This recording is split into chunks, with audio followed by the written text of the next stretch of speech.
to my head. When I think of all the years I wanna be with you, wake up every morning with you in my bed. That's precisely what I plan to do.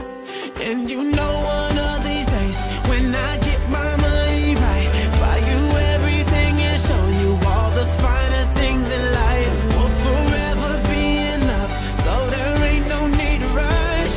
But one day I won't be able to ask you loud enough. I'll say, will you marry me?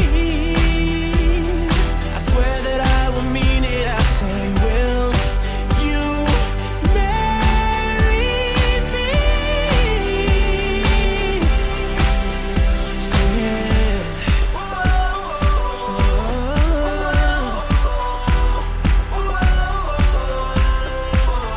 Oh yeah. How many girls in the world can make me feel like this? Baby, I don't ever plan to find out. The more I look, the more I find the reasons why you're the love of my life. You know one of these days, when I get my money right, buy you everything and show you all the finer things in life. We'll forever be in love, so there ain't no need to rush. But one day I won't be able to ask you loud enough. I'll say, will you marry me? I swear that I will mean it. I say, will you marry me? And if I lost everything, in my heart it means nothing. 'Cause I have you, girl, I have you. To get right down on bended knee, nothing else would ever be better, better. The day when I'll say, will you marry me? I swear that I will mean it. I say, will you marry me? I'll say, will you marry me? I swear that I will mean it. I say, will you marry? And when you do it, baby, got me singing.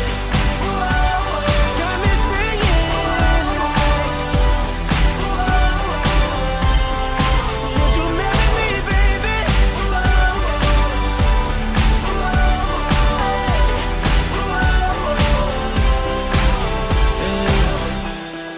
105 is the number that comes to my head. When I think of all the years I wanna be with you, wake up every morning with you in my bed. That's precisely what I.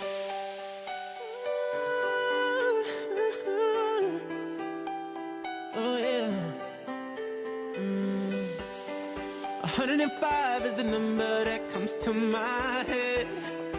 When I think of all the years I wanna be with you, wake up every morning with you in my bed. That's precisely what I plan to do. And you know one of these days, when I get my money right, buy you everything and show you all the finer things in life. We'll forever be in love, so there ain't no need to rush. But one day I won't be able to ask you loud enough. I'll say, will you marry me? I swear that I will mean it. I say, will you marry me?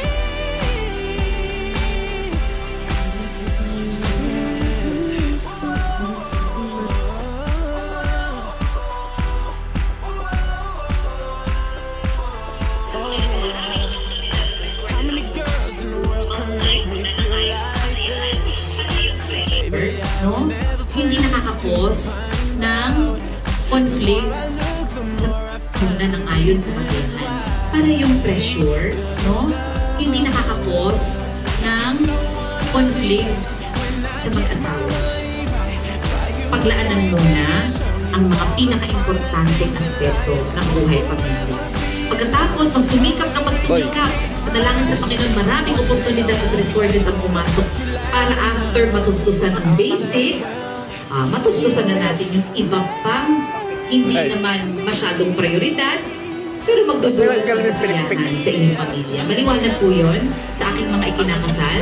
Okay, yun po yan sa Pilipinas, actually, pati sa buong mundo, nagbago na rin po ang panahon. Ang mga babae ay syempre sinusuportahan at pinapayagan din natin na sundin ang kanilang mga karera sa buhay. Marami po sa mga kababaihan ngayon ay nagtatrabaho din, nagnenegosyo din. So hindi naman po sinasabi sa kasulatan na tanging ang lalaki lang ang magtatrabaho. In fact, mas mainam nagtutulungan ang mag-asawa. Nagtutulungan magsikap, nagtutulungan magtrabaho, nasa sa pag-uusap po ninyo yan. Pero ano man ang inyong arrangement, sana lagi yung commitment, yung magsumikap para matustusan ang pangangailangan ng isa't isa at ng inyong pamilya. Okay? Lalaki, mangyaring marahan mo ngang iabot ang aras sa iyong kabiyak bilang tanda ng pagtanggap ninyo ng responsibilidad ng isa't isa. Kalakip ng pag-aabot mo ng aras ay ang palalangin namin na kahit kailan hindi kayo magkulang. Na ibigay at ibukas ng Panginoon ng kalangitan ng pagpapala para nang sa ganun maraming oportunidad ang dumating sa inyong pamilya. Mabuhay nang hindi lang basta nakakaraos lamang, kundi mamuhay ng komportable sa buhay, no? So yun ang ating panalangin. Maraming salamat po. Dadako po tayo sa seremonya na susunod matapos ang seremonya ng aras at yun yung slicing of cake ceremony. May cake pa pala, kinanta ang ating civil reg. Nandiyan dyan. Ihanda po natin yung mga cakes. Kung may paliwanag, ano ba yung simbolo ng sing-sing? May paliwanag din ang simbolo ng aras. Aba, edi syempre may paliwanag din ang seremonya ng cake. Bakit ba may seremonya ng cake? Ang sabi ho, no? Ang sharing daw po ng cake sa pagkakasal ay simbolo ng inyong commitment na ibibigay ang pangangailangan ng isa't isa. Bahagi po yan ng buhay, may asawa, no? Sana po ang pagsasama po ninyo ay mapuno ng matatamis na alaala. Bumuo kayo ng matatamis na kabanata sa buhay ninyo, lalong na kasama ang mga anak na ipagkakaloob o ipinagkaloob ng Panginoon sa inyo kung ito yung will niya sa life ninyo. Okay? Natatakam na kayong dalawa. Basta ng Panginoon ang cake na yan, no? Yung pagkain na yan, maging simbolo ng isang matamis na pagsasama ninyo bilang mga asawa. Yung lalaki muna siguro, oo. Sige, nakahanda na po ba? Sige po, ihanda nyo na po ang inyong sarili at pwede nyo na po na i-slice yung cake. Kunsi-kunsi yun. I-slice nyo na po yung cake. Kakaiba si Mami. Ang nauna nagsubo yung Mami, yung bride. Oh, yung pala. O pagkatapos po, yung bride naman sa groom.